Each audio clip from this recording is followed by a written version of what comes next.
स्वागत है हमारे टीजीडी यूट्यूब चैनल में। गुंदा सर आप सबको बहुत बहुत स्वागत करता हूँ। आज हम लोग पढ़ने वाले 12 क्लास बायोलॉजी के चैप्टर 2 का ऑब्जेक्टिव आपके एग्जाम के लिए काफ़ी फायदेमंद पहुंचाने वाला ये वीडियो जो है, उम्मीद करते हैं कि आपको बेहतर समझ में आएगा। तो चलिए हम लोग पढ़ते हैं इस क्वेश्चन को और सॉल्व करने का प्रयास करते हैं। बिल्कुल सीरीज वाइज और लाइक कमेंट शेयर और सब्सक्राइब करिए और अपने दोस्तों के पास भी पहुँचाने का काम करिए। तो चलिए हम लोग पढ़ते हैं। पहला प्रश्न आपके स्क्रीन पे, हवा के द्वारा परागित होने वाले फूलों को क्या कहते हैं? हवा के द्वारा परागित होने वाले फूलों को क्या कहते हैं? तो मैं आपको बता दूं, हवा के द्वारा जो परागित होने वाली जो फूलों को बोलते हैं उसे वायु परागित कहते हैं। ऑप्शन नंबर बी बिल्कुल सही जवाब है, यानी कि वायु परागित। ठीक है, चलिए अगला सवाल पढ़ते हैं। चलिए दूसरा सवाल है, अनमूल्य पुष्प निश्चित रूप से होते हैं, यानी कि अनमूल्य पुष्प निश्चित रूप से होते हैं, वो होते हैं स्वपरागित। क्या होता है? स्वपरागित, यानी ऑप्शन नंबर ए बिल्कुल सही जवाब है। ठीक है, उम्मीद करता हूँ कि आपको समझ में आ रहा होगा और अन्य दोस्तों के पास भी पहुंचाने का काम करिएगा ताकि उसके भी लाभ मिल सके। ठीक है, क्योंकि देखिए किताब में ना बहुत से क्वेश्चन जो आजकल मार्केट में जो बुक आई है ना, उसमें बहुत से प्रश्न जो है ना सही है प्रश्न, लेकिन उसका आंसर जो है उसमें प्रिंटेड गलत दिया हुआ है, जिसकी वजह से ना बच्चे उस क्वेश्चन को याद कर रहे हैं लेकिन आंसर गलत याद कर रहे हैं। उसी के उस बचने के लिए हमने क्या किया कि आपको चैप्टर वाइज करके सब्जेक्टिव क्वेश्चन आपको प्रोवाइड कराया ताकि आपको एग्जाम के लिए उपयोगी हो सके। ठीक है, चलिए अगला सवाल पढ़ते हैं। 3 नंबर सवाल, एंटोमोफिल्स पुष्प में परागण का माध्यम होता है। तो एंटोमोफिल्स पुष्प में परागण का माध्यम जो होता है वो ऑप्शन नंबर बी बिल्कुल सही जवाब है, यानी कि पक्षी में। किसमें होता है? पक्षी में होता है। ऑप्शन नंबर बी बिल्कुल सही जवाब है। ठीक है, चलिए इस बात पर अगला सवाल पढ़ते हैं। उम्मीद करता है आपको बेहतर समझ में आएगा और बेहतरीन आपको दिखाई भी देगा। ठीक है, चलिए, नारियल में तरल और गुद्देदार पदार्थ होता है।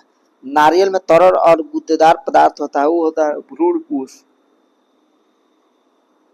ऑप्शन नंबर सी बिल्कुल सही जवाब। भ्रूणपोष जो होता है वो काफी गुद्देदार पदार्थ होता है। ठीक है, चलिए अगला सवाल, सवाल संख्या 5, मनुष्य की प्राथमिक शुक्राणु कोशिकाओं में प्राइमरी स्पायरोमोसाइट्स में ऑटोसोम की संख्या कितनी होती है? मनुष्य की प्राथमिक शुक्राणु कोशिकाओं में ऑटोसोम की संख्या कितनी होती है? तो 5 का आपका होता है 44। कितना होता है? 44, यानी 44, यानी कि ऑप्शन नंबर ए बिल्कुल सही जवाब है। ठीक है, चलिए अगला सवाल, पुष्पीय पौधों के भ्रूणपोष में कितने गुणसूत्र होते हैं? पुष्पीय पौधे के भ्रूणपोष में कितने गुणसूत्र होता है? तो मैं आपको बता दूं, वो होता है 3n। कितना होता है? 3n, यानी ऑप्शन नंबर सी बिल्कुल सही जवाब होगा। कितना? Option number C 3n। ठीक है, चलिए अगला सवाल आपके स्क्रीन पे चल रहा है, उम्मीद करते हैं कि आपको समझ में आ रहा होगा। चलिए ठीक है, युग्मक बनने की क्रिया को क्या कहते हैं? युग्मक बनने की क्रिया को क्या कहते हैं? 7 नंबर सवाल आपके स्क्रीन पे चल रहा है। युग्मक बनने की क्रिया क्या कहता है? अंड जनन? नहीं, क्या बोलेंगे पता है? युग्मक जनन बोलेंगे। ऑप्शन नंबर बी बिल्कुल सही जवाब है। ठीक है, चलिए अगला सवाल,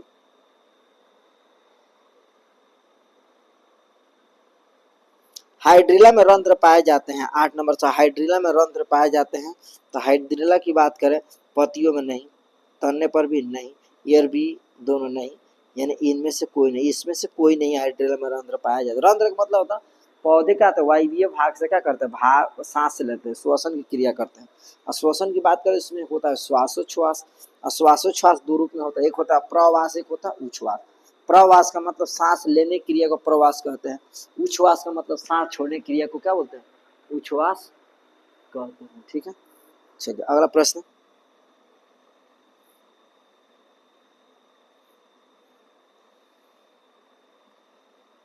चलिए, अंड समुच्चय बना होता है। 11 नंबर सवाल की जो बात करें, अंड समुच्चय जो बना होता है, तो 10 की सवाल जो है अभी, अच्छा वो क्वेश्चन आगे पीछे 1-2 हो गया है। ठीक है, वही तो मैं सोचा कि 11 कैसे आगे।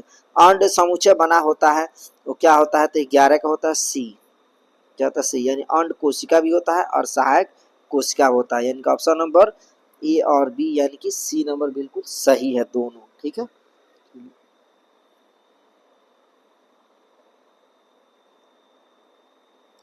पानी द्वारा पर प्रांगण को क्या कहता है? पानी द्वारा पर प्रांगण को क्या कहते हैं? तो जल प्रांगण। ऑप्शन नंबर बी बिल्कुल सही जवाब होगा, जल प्रांगण को कहते हैं। ठीक, अगला सवाल, प्राकण में मौजूद ऑक्सीजन किनकी वृद्धि में मदद करता है? प्राकण में मौजूद ऑक्सीजन किनकी वृद्धि में मदद करता है? सवाल नंबर 15 की जो बात कर रहे हैं, तो 15 नंबर आपका हो गया ए, प्रागनली और अंडाशय, यानी ऑप्शन नंबर ए बिल्कुल सही जवाब। ठीक है, चलिए अगला सवाल, प्राग कोश संबंधित है, प्राग कोश किससे संबंधित है? तो पुष्प कलिका के खुलने से, ऑप्शन नंबर सी होगा, पुष्प कलिका के खुलने से होता है। चलिए अगला सवाल, प्राग कण का प्राग कोश में निर्माण और विभेदन को क्या कहते हैं? तो उसको कहता है माइक्रोप्रोजेनेसिस, यानी कि ऑप्शन नंबर बी बिल्कुल सही जवाब, माइक्रोप्रोजेनेसिस, याद रखिए, यानी ऑप्शन नंबर बी बिल्कुल सही जवाब है। ठीक है, चलिए अगला सवाल,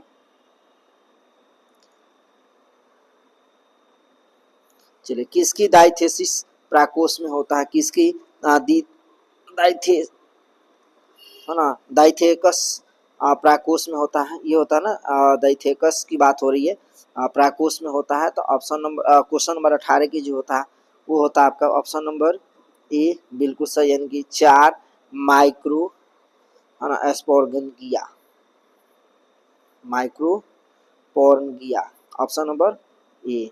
चलिए अगला सवाल, किसमें प्राकोश में अर्ध सूत्री विभाजन होता है? किसमें प्राकोश में अर्ध सूत्री विभाजन होता है? 19 नंबर सवाल की जो बात कर रहे हैं वो होगा स्पोर मातृ कोशिका, यानी ऑप्शन नंबर डी होगा, डी नंबर बिल्कुल सही होगा, स्पोर मातृ कोशिका में। ठीक है, किसमें प्राकण का निर्माण होता है? 20 नंबर, किसमें प्राकण का निर्माण होता है? तो होता है pollen sac, option number D होगा बिल्कुल सही जवाब, पोलन सैक। ठीक है, चलिए अगला सवाल, प्रागण होता है, प्रागण यानी कि प्राकड़ होता है, प्राकड़ किसमें होता है? 21 नंबर की बात हो रही है, वो प्राकड़ किसमें होता है? तो वो होता है अगुणित में, किसमें?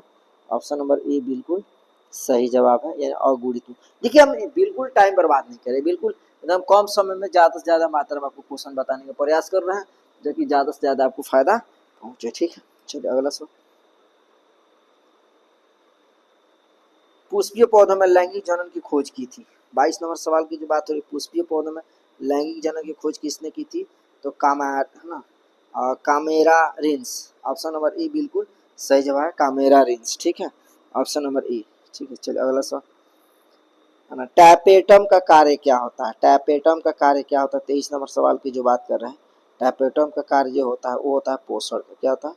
पोषण, यानी ऑप्शन नंबर बी बिल्कुल सही जवाब। ठीक है, चलिए अगुणित कोशिका के संयोजन की क्रिया होती है, अगुणित कोशिका के संयोजन की प्रक्रिया होती है, 24 नंबर सवाल की जो बात हो रही है वो होगी आपका 24 नंबर सिनगैमी, यानी ऑप्शन नंबर डी बिल्कुल सही जवाब है, सिनगैमी। ठीक है, चलो अगला सवाल, कायजामा किस अवस्था में बनता है? 13 नंबर सवाल, देखो क्वेश्चन उधर छूटा था ना, इसीलिए इधर आपका ये नहीं कि मैं 20 के बाद ये आ गया, नहीं है ना, ये याद रखिएगा, इसमें ये नहीं 24 के बाद ये आ गया, क्वेश्चन आगे उधर थोड़ा सीरीज पीडीएफ में थोड़ा इधर उधर हो गया, एक दो सीरीज। ठीक है, तो कायजामा किस अवस्था में बनता है? 13 नंबर सवाल की जो बात हो रही है वो होता है सी नंबर, यानी और सूत्री कोश का विभाजन, सी। ठीक है, चलिए अगला सवाल, निम्नलिखित में कौन सा प्रागण की वर्तिकान पर शुरू में प्रागण में मन करता है? यानी 14 नंबर की जो बात हो रही है वो 14 नंबर हो गया आपका बी, यानी सी ई प्लस प्लस, यानी कैल्शियम प्लस प्लस। ठीक है, अगला सवाल, किस फल का बीज चोल खाया जाता है? 25 नंबर की बात हो रही है, किस फल का अभी है ना, 24 के बाद 25 आ गया, नहीं दूसरी सीरीज आपका गड़बड़ हुआ था, तो किस फल का बीज चोल खाया जाता है? 25 नंबर की जो बात हो रही है वो होगा आपका, देखिए क्या चीज़, जायफल भी खाया जाता है, लीची का भी खाया जाता है, शरीफा का भी खाया जाता है, यानी इनमें से सभी, डी नंबर बिल्कुल सही जवाब है, जो कि बिचौल खाया जाता है। ठीक है, चलिए अगला सवाल, निम्न में कौन सा कीट पक्षी पौधा है? 26 नंबर की बात हो रही है, कौन सा कीट पक्षी पौधा है? तो ऑप्शन नंबर सी जो हो गया, यानी कि ड्रोसेरा भी होता है, नेप है ना, नेपेंथिस भी होता है, और ये भी दोनों, यानी कि सी नंबर बिल्कुल सही जवाब होता है। ठीक है, चलिए उम्मीद करता है आपको समझ में आ रहा होगा। लाइक कमेंट सब्सक्राइब करिए, अपने दोस्तों के पास भी पहुंचाने का काम करिए। हम आपके लिए कितने उपयोगी सवाल, सेलेक्टेड सवाल लेके आ रहे हैं। चलिए ठीक है, 27 नंबर सवाल। दोहरा निषेचन में भाग लेने वाले कॉल केंद्र की संख्या कितनी होती है? 27 नंबर। दोहरा निषेचन में भाग लेने कॉल केंद्र की संख्या कितनी होती है? तो 5, यानी ऑप्शन नंबर डी बिल्कुल सही जवाब है। कितना होती है? 5। चलिए अगला सवाल। किसमें एंडोस्पर्म कड़ा तथा सेलुलोसिक हो जाता है? किसमें एंडोस्पर्म कड़ा तथा सेलुलोसिस हो जाता है? 28 नंबर सवाल की जो बात हो रही है वो हो गया 28 का सी, यानी कि है ना पाइथोफेस अल्वरीबेर आई वरीबेर, यानी कि ये हो गया आपका ऑप्शन नंबर सी बिल्कुल सही जवाब। ठीक, चलिए अगला सवाल। हरा नारियल डाब में निश्चित दूधिया जल है। हरा नारियल डाब में निश्चित दूधिया जल होता है, आखिर किसमें होता है? 29 नंबर की बात हो रही है, तो 29 का सी होता है। 29 का क्या होता है? सी। क्या चीज?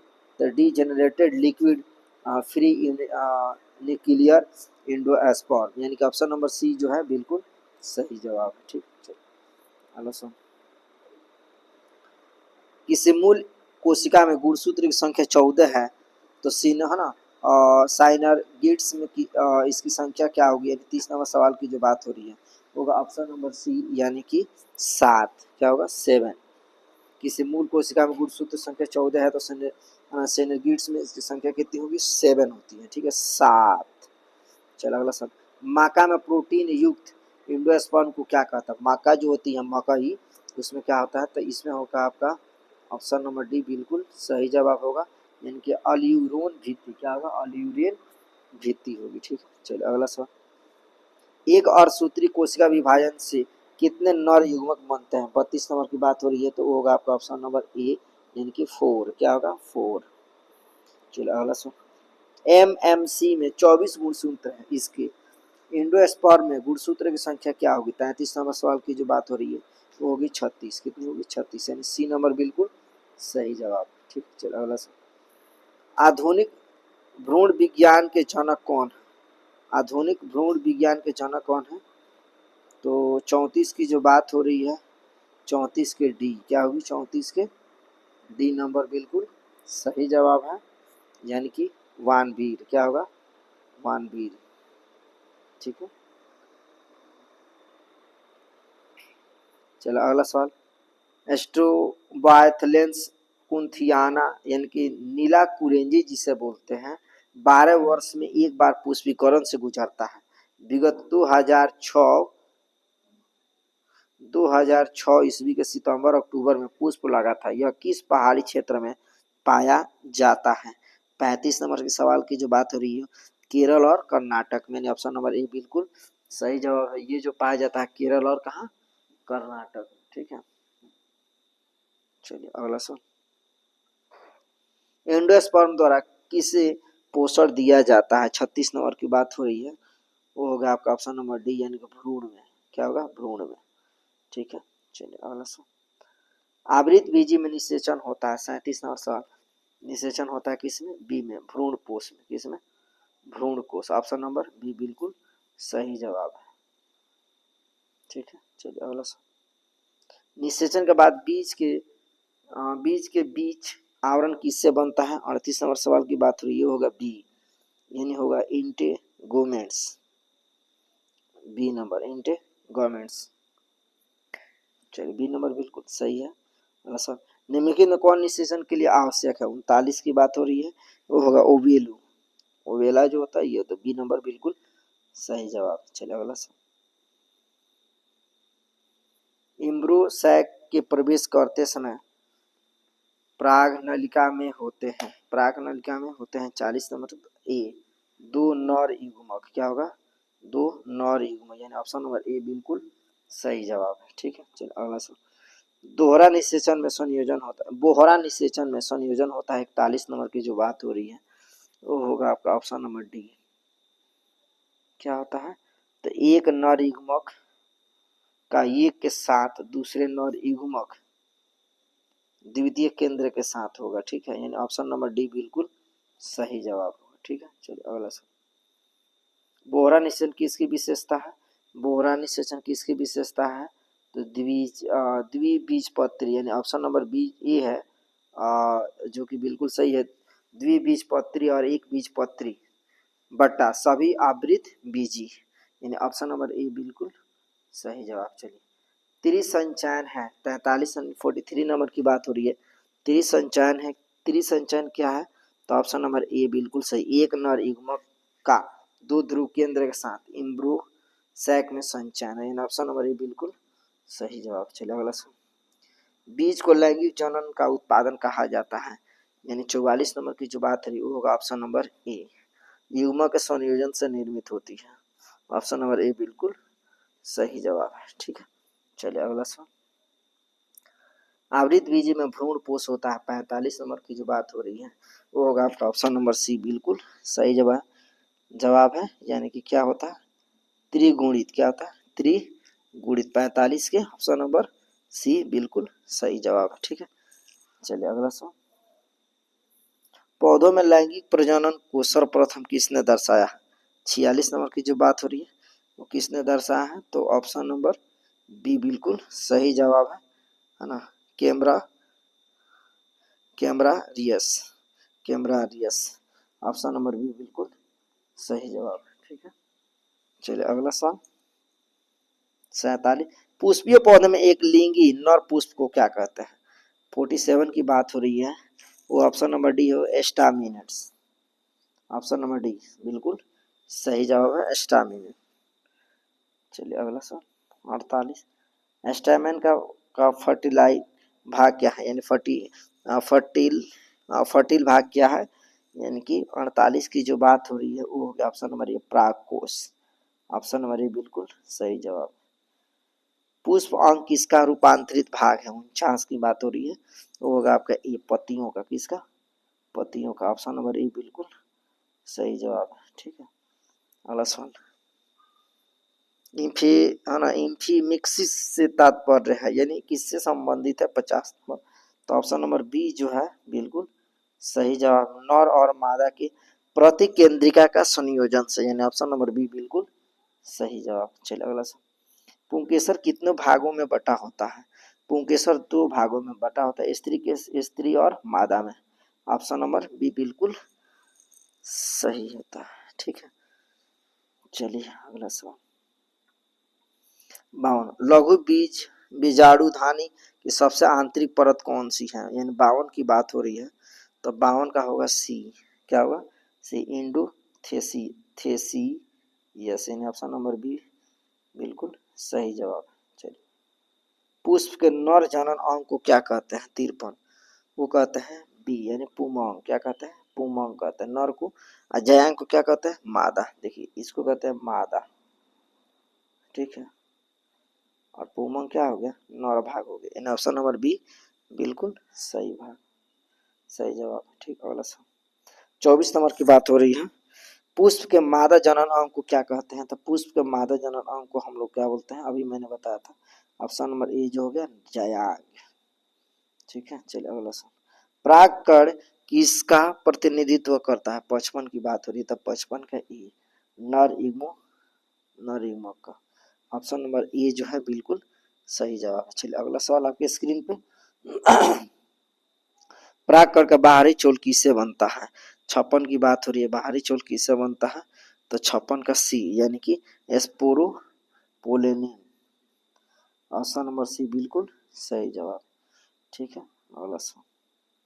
स्त्री केसर का भाग निम्न में से कौन सा है? 57। तो 57 का आपका हो गया डी, इनमें से सभी। यानी कि कौन कौन होता है? तो चलिए आपको बताते हैं। वर्तिकाग्र को भी कहते हैं, वर्तिका भी है, अंडाशय भी, इनमें से सभी, यानी ऑप्शन नंबर डी बिल्कुल सही जवाब है। ठीक है, चलिए अगला सवाल। स्वपरागण को निम्न में से कौन सा पादप रोकता है? यानी 58 की बात हो रही है, हो गया ऑप्शन एरंड। ए नंबर बिल्कुल सही जवाब, एरंड। चलिए युग्मक संलयन पूर्ण होने पर क्या होता है? 59 की बात हो रही है, होगा ऑप्शन नंबर ए, यानी कि युग्मक यानी जाइगोट की रचना होती है। ऑप्शन नंबर ए बिल्कुल सही जवाब। ठीक है, चलिए अगला सवाल। एक भ्रूण पट्टी में दो प्रकार के संलयन युग्मज संलयन तथा त्रिसंलयन स्थान लेते हैं। इस परिघटना को क्या कहते हैं? 60 नंबर की जो बात हो रही है वो हो गया आपका ऑप्शन नंबर बी, यानी कि दोहरा निषेचन को कहते हैं। क्या कहते हैं? दोहरा निषेचन। एक भ्रूण पट्टी में दो प्रकार के संलयन को क्या कहते हैं? दोहरा निषेचन। ठीक है, ऑप्शन नंबर बी बिल्कुल सही जवाब है। ठीक है, चलिए अगला सवाल।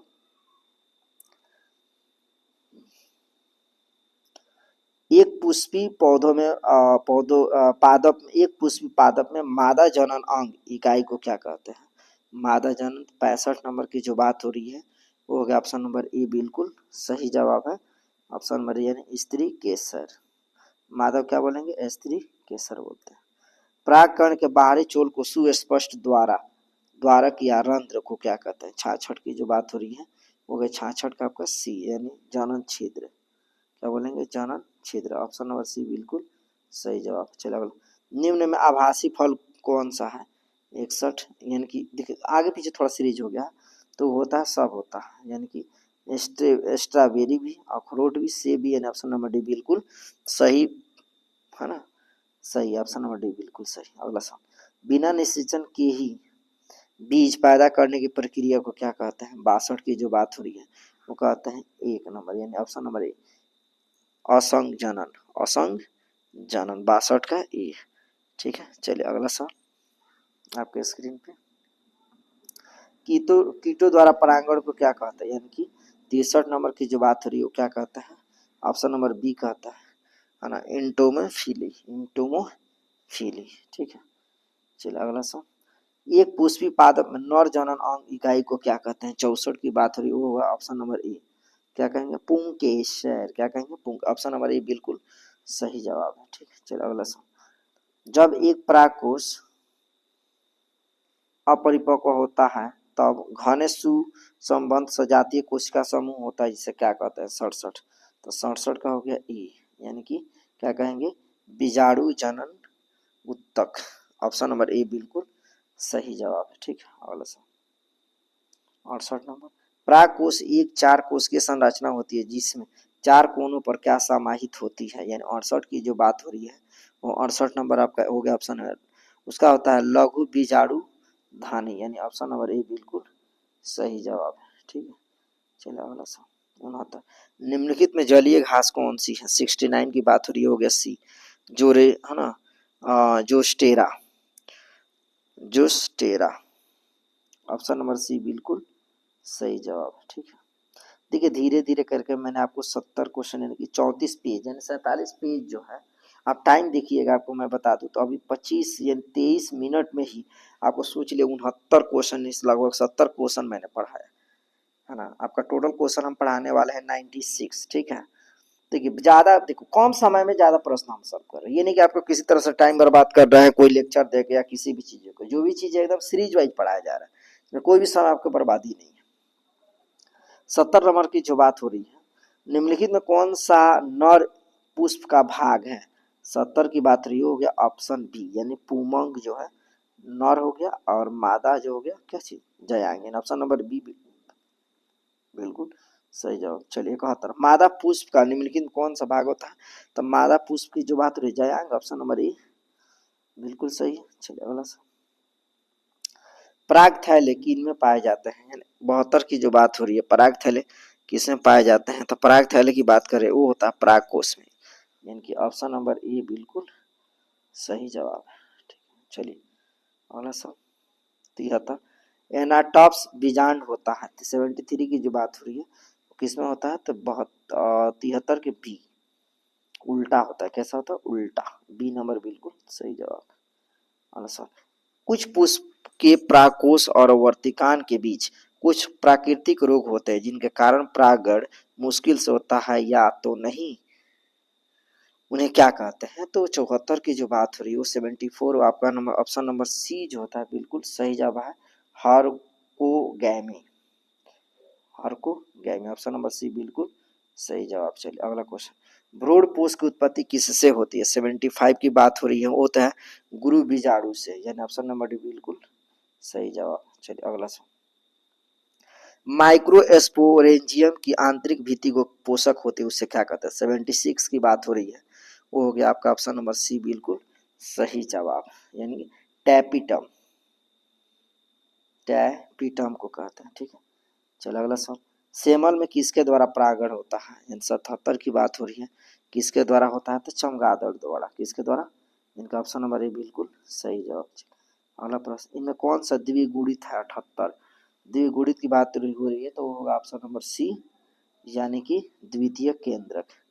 ठीक है, ऑप्शन नंबर सी बिल्कुल सही जवाब। अगला सवाल 79, पुरोगैमी में पराग नलिका किससे होकर भ्रूणपोष तक पहुंचती है? 79 की, तो ऑप्शन नंबर सी माइक्रोप्लाइलोमा, ऑप्शन नंबर सी बिल्कुल सही जवाब। चलिए अगला सवाल, आवृतबीजी पादप में बीज के निर्माण के समय द्वितीय केंद्र परिवर्तित हो जाता है। 80 की बात हो रही है, ऑप्शन नंबर बी, यानी कि भ्रूणपोष, ऑप्शन नंबर बी बिल्कुल सही जवाब। अगला सवाल, परागकोश भी तीन में से कौन सा नहीं होता है? 81 की बात हो रही है, तो ऑप्शन नंबर डी जो होता है इंटेगुमेंट, ऑप्शन नंबर डी बिल्कुल सही जवाब। चला अगला सवाल, भ्रूणकोश में निम्नलिखित में कौन सा नहीं होता है?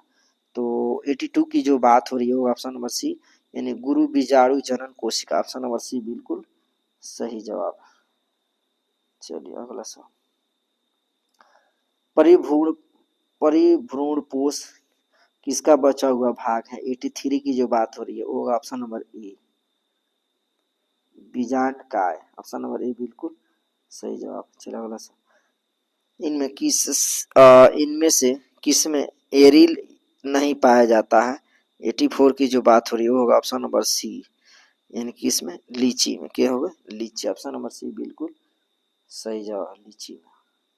चलो अगला सवाल, परागण किसकी विशेषता है? 85 की जो बात हो रही है किसकी विशेषता है? तो ऑप्शन नंबर सी जो है बिल्कुल सही है, यानी कि आवृत बीजी और अनावृत बीजी, ऑप्शन नंबर सी बिल्कुल सही जवाब। चलो अगला सवाल, पर परागण से प्राप्त संतति दर्शाता है? 86 का ऑप्शन नंबर ए जो होता है, यानी उच्च श्रेणी की वैलिडिटी तथा विकासवाद में महत्वपूर्ण भूमिका, ऑप्शन नंबर ए बिल्कुल सही जवाब। चले, परागण तभी होता है जब कोई परागण, यानी 87 की जो बात हो रही है होगा ऑप्शन नंबर बी, यानी वर्तिकान पर आता है, ऑप्शन नंबर बी बिल्कुल सही जवाब। चलिए अगला सवाल, है ना, एनीमोफिली में परागण किसके द्वारा होता है? 88, ऑप्शन नंबर बी बिल्कुल सही जवाब है। किसमें होता है? वायु में। किसमें होता है? वायु में, ऑप्शन नंबर बी बिल्कुल सही जवाब, 88। चलिए अगला सवाल, एंटोमोफिली में परागण किसके द्वारा होता है? 89 की जो बात हो रही है होगा आपका ऑप्शन नंबर बी, यानी किसके द्वारा होता है? कीट के द्वारा होता है। किसके द्वारा? कीट के द्वारा। उम्मीद करते हैं आपको समझ में आ रहा होगा। हम देखिए कोई भी समय आपका थोड़ा सा भी किल नहीं किया, एकदम सीरीज वाइज करके, यानी 1 मिनट में लगभग आपको हम 4 प्रश्न पढ़ा रहे हैं। उम्मीद करते हैं कि आपको समझ में आ रहा है। आप लाइक कमेंट शेयर करिए, अपने दोस्तों को पहुंचाइए, और आपके इसका नोट्स बना लिया, आपके जीवन के लिए बहुत उपयोग होगा। 2026 के एग्जाम में है ना आपके बहुत फायदे मिलने वाले हैं, क्योंकि आजकल बुक में ना क्वेश्चन सही है लेकिन आंसर गलत दे रहे हैं बहुत ज्यादा। कोई भी बुक उठा के क्वेश्चन में देख लो, या बहुत से बुक आई है उसमें देखो, वो सब सुधार किया गया है। यहाँ मेरे, यदि किसी पुष्प के परागकोश और वर्तिकान एक साथ परिपक्व हो जाए तो इसे क्या कहते हैं? 90 नंबर की बात हो रही है, ऑप्शन नंबर सी होमोगैमी। क्या बोलेंगे? होमोगैमी, यानी कि ऑप्शन नंबर सी बिल्कुल सही जवाब। चलिए 91, पर परागण लाभदायक है क्योंकि इसके परिमाण है। 91 की जो बात हो रही है, ऑप्शन नंबर सी जो है बिल्कुल सही जवाब है, श्रेष्ठ संतति यानी 14, ऑप्शन नंबर सी बिल्कुल सही जवाब। चलो अगला 92, परागण का उसी पौधे के दूसरे पुष्प वर्तिकान पर जमा होने को क्या कहते हैं? 92 की जो बात हो रही है उसे क्या कहेंगे? है ना, गैटोमोगेमी, यानी कि गैटोमोगेमी की जो बात हो रही है, ऑप्शन नंबर बी बिल्कुल सही जवाब। चलिए 93, यदि किसी पुष्प के परागकोश और वर्तिकान विभिन्न समय में परिपक्व होता है तो उसे क्या कहता है? 93 की जो बात हो रही है वो ऑप्शन नंबर बी, है ना, डाइकोगेमी, यानी कि ऑप्शन नंबर बी बिल्कुल सही जवाब है। चलिए अगला सवाल 94, एक ही पुष्प के मादा जननांग का परागकोश से पहले परिपक्व होने की अवस्था को क्या कहते हैं? 94 की जो बात हो रही है, ऑप्शन नंबर ए, यानी कि प्रोटोगैमी कहेंगे। क्या कहेंगे? प्रोटोगैमी, ऑप्शन नंबर ए बिल्कुल सही जवाब। चलिए अगला सवाल आपके स्क्रीन पे 95 किसी पर प्रांगण विशिष्ट उदाहरण बताइए। 95 की बात हो रही है तो होगा आपका ऑप्शन नंबर डी यानी कि मक्का। क्या होगा? मक्का। चलिए लास्ट प्रश्न आपके स्क्रीन पे,